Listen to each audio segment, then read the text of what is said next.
Et c'est à Étauménil qu'il se trouve ce musée de la vie agricole. C'est à côté de Crèvecoeur-le-Grand et Grandvilliers, dans le cœur du plateau Picard. Voilà, c'est donc dans l'Oise qu'on se rend maintenant. Odile, gros coup de cœur pour cette chronique, parce que vous, la ruralité heureuse, c'est votre truc. Mais alors, quand en plus de ça, il y a un musée qui parle des valeurs agricoles, alors là, vous êtes aux anges. Et en plus, c'est pas un musée, c'est un musée vivant. Exactement. C'est ça qui est important. Un musée vivant. Parce que sans ça, bon, des musées, bon, voilà, autant prendre un bouquin.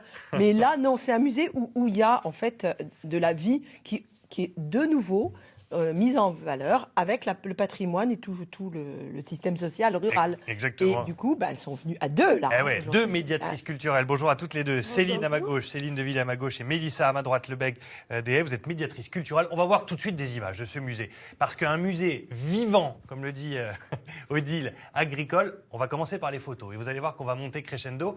Comment est venue l'idée, d'abord, de rendre vivant ce musée ? En fait, c'est parti l'année dernière sur la nuit des musées. On voulait mettre en place quelque chose de réellement vivant parce qu'on voulait que les gens aient vraiment une sensation qu'ils se retrouvent dans tout ça, puisqu'on parlait de l'histoire des civils pendant la guerre.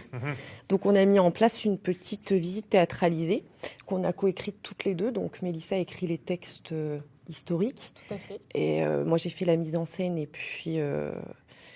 on a dirigé un petit peu, parce que c'est vraiment l'équipe muséale et les bénévoles qui ont participé à cette visite. On en est plutôt fiers de ça.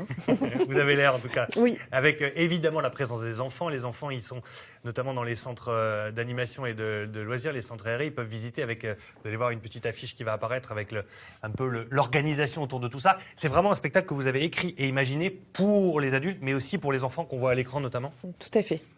Alors là, en fait, on va l'utiliser cette année au niveau des scolaires, parce qu'on reçoit 4 classes par jour d'avril à juin, c'est ça ? Tout à fait. Et là, on va le mettre en place cette année. Eux vont pouvoir y participer, mais enfin, les années d'avant, c'était plutôt... elle a été interprétée, mais pas encore utilisée.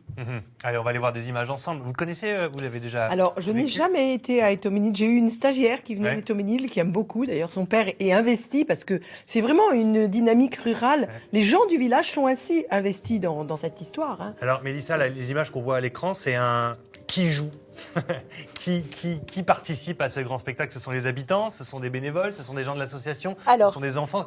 Comment vous avez recruté tout ce petit monde? Alors non, donc j'étais moi-même le guide, et ensuite il y avait donc ma collègue qui interprétait un personnage, également notre ancienne directrice. Ses enfants sont venus participer, et on a également un bénévole qui est tous les jours avec nous, donc Christian, qui a également pris place au sein de cette interprétation. Comment on écrit parce que c'est des petites scénettes, c'est-à-dire que les visiteurs se déplacent d'une salle, d'un lieu à l'autre, et tout d'un coup ils doivent tomber sur une scène de vie, c'est ça? Tout à fait. Donc on commençait par le côté historique, donc je l'ai guidé pièce par pièce, et puis quand j'avais terminé mon discours, il y avait les intervenants qui mettaient en place la petite scénette. Et c'est vraiment ultra réaliste, j'imagine. Quelles sont les sources sur lesquelles vous vous êtes basé pour remettre en situation et en vie comme ça des petites scènes de vie? Alors, en fait, on s'est inspiré de livres, de témoignages, de réelles lettres de poilus. Et à partir de là, on a réécrit... Ce qu'on voulait, c'était que les gens puissent apprendre et en même temps essayer de retrouver les émotions qui avaient pu être... ce qui est presque inimaginable en même temps. Mais... Et justement, vous me faites la transition, en fait, parce qu'on a trouvé un petit extrait d'une lecture de lettres qui est réelle, une correspondance, sûrement carte ou papier, je ne sais pas trop, une correspondance qui est lue, et on se rend compte de la force Aujourd'hui, on envoie un mail et on envoie un texto, c'est vite fait, mais on se rend compte que quand on écrit avec un stylo, une plume, surtout sur une zone de conflit, comme vous allez le voir, ça fait hérisser les poils, tout simplement. Regardez, écoutez surtout. Raoul, mon grand chat, ta carte m'a fait énormément plaisir, ainsi qu'à nos enfants. Nous nous inquiétons beaucoup pour toi. J'espère que les combats vont cesser rapidement, pour que nous puissions reprendre notre vie heureuse, celle où tu étais à nos côtés. Je serai prête à tout pour te revoir, même à aller combattre, comme je regrette toutes nos petites disputes qui ont eu lieu auparavant. Jean et Lulu ne cessent de verser une larme chaque soir, en pensant à toi. Ils grandissent à une vitesse inimaginable. Mais ne t'en fais pas pour nous. Moi et les enfants, nous allons bien. Nous admirons ton courage et ta détermination. Reviens-nous vite, avec la fierté d'avoir combattu pour la liberté. Ça vaut tous les musées du monde. Enfin, je veux dire, il n'y a pas besoin, il y a juste à se poser et à attendre et à écouter.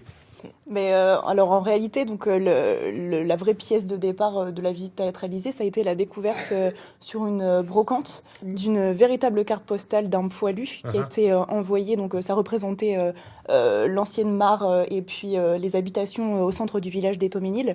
C'est un poilu qui a été basé à l'aérodrome juste à côté d'Étoménil où était également placé Roland Garros. D'accord. Donc on nous a ramené cette carte postale et à partir de là, on a décidé d'écrire une correspondance et de retracer l'histoire de la vie des civils pendant la Première Guerre mondiale. Donc c'est ça qui a donné véritablement naissance à la visite théâtralisée. Ce village picard d'Étoménil, il a des histoires aussi. C'est ça qui est intéressant dans le milieu rural notamment. Ça a été une ferme école, ensuite ça a été devenu une école, puis ensuite le musée. On est dans le terroir de mémoire justement. C'est-à-dire qu'on aime parler de notre passé vraiment dans l'endroit où ça s'est passé. Oui, et d'ailleurs, il y a des ateliers là qui mettent en place parce qu'il y a il y avait cette histoire-là, mais là, il y a plein de choses de prévues. Et la calligraphie, c'est ce qui s'est passé. D'ailleurs, moi-même, j'ai appris à écrire au plumeau et tout ça. Donc ça, ils refont. Ils refont Alors, des ateliers. Là. Effectivement, au niveau des scolaires ou même sur tout public, on a une reconstitution de salle de classe. Et donc, les gens peuvent s'initier à l'écriture à la plume comme au début 20e ou alors jusqu'en 1960 à peu près, effectivement. Et pour cet été, il y a un grand challenge quand même, alors, un concours. Oui, un grand concours, puisque la thématique de l'année, c'est l'histoire des femmes au fil des siècles. Tout à fait. Si vous étiez l'artiste de l'année, donc le Musée de la vie agricole et rurale de l'Oise organise ce grand concours de création. Vous voyez l'affiche à l'écran. À vos crayons, vous adressez et vous déposez vos œuvres avant le 4 mars 2019, soit par la poste, soit par mail. Tout à fait. Voilà, avec les adresses qui s'affichent à l'écran. Prenez le temps de les noter si vous voulez. Et de toute façon, puisque je connais ma Anne-Sophie, je peux vous garantir qu'on va aller faire un tour directement sur le site musée-etomesnil.fr. N'hésitez pas à aller y faire un tour et participer, pourquoi pas, à ce concours. Merci beaucoup, Odile, de nous avoir présenté ce musée. Allons voir Anne-Sophie. Vous allez voir. Vous pariez le site, Anne-So? Ouais. Allez, on parie.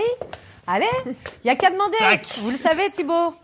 Il n'y a qu'à demander. Évidemment, je l'ai, le site internet, il est là. Regardez, vous pouvez le mettre à l'écran. Ma petite tablette doit être connectée, me Ça va apparaître, attention, voilà. Donc, vous retrouvez toutes les infos sur le concours de dessin. Attention, la date limite, c'est le 4 mars.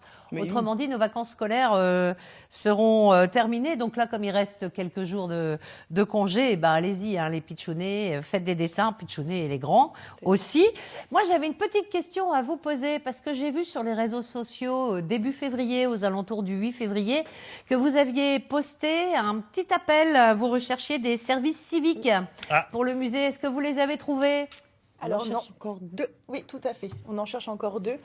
Donc, notamment pour être ambassadeur culturel du musée, avec plusieurs projets. Donc, déjà un projet mis en place avec la personne qui se présentera, ce qu'elle a envie de faire aussi par la suite. Mais également donc, pour nous aider dans l'animation des ateliers, dans la création, dans l'accueil du public. Qu'est-ce qu'il faut comme profil, du coup, pour postuler? Tout type de profil. Motivé, intéressé, Tout à fait. Connaître un peu l'histoire. Un minimum. Un minimum. Un minimum. Attention, il y a un terreau avant. Un terreau. Bon, voilà, l'appel est lancé dans Ensemble, c'est mieux. J'espère que il sera multiplié, répertorié et que vous aurez trouvé les 2 services civiques qui manquent. Merci. En tout cas, belle saison. Là, vous êtes ouvert au scolaire, mais la réouverture au public, c'est un petit peu plus tard. Non, c'est pas vers le 15 mars, quelque chose comme ça. Le 9 mars. À 9 mars au public. la fête des donc femmes, ça vient vite, là. Voilà. Oui, voilà notre oui, thème étant voilà. la femme Allez. cette année. Exactement. Merci beaucoup. Merci, Anne-So. C'est bien. Voilà, De rien, Thibaut.